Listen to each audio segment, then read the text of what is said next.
gêne, c'est le mot durable. Parce que je ne sais pas ce que ça veut dire durable. Moi, je préfère plutôt que durable parler de biodégradabilité, à savoir que dans ce terme-là, moi, je mets l'idée que c'est une architecture qui peut évoluer, se transformer, s'approprier, être à l'écoute des nouvelles technologies, des nouveaux problèmes énergétiques et être plutôt souple que dur. Concernant l'hôpital Robert Debré, l'idée de la durabilité n'a pas été le premier critère d'élaboration pour ce projet.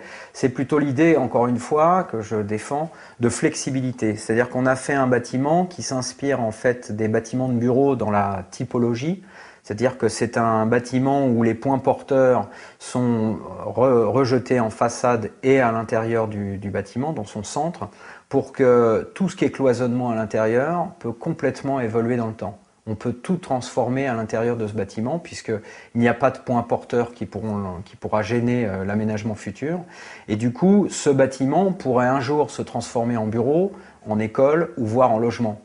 Et ça me semble être, à mon avis, l'avenir des bâtiments. La durabilité, c'est sa transformabilité, à mon sens. C'est l'idée principale de ce projet.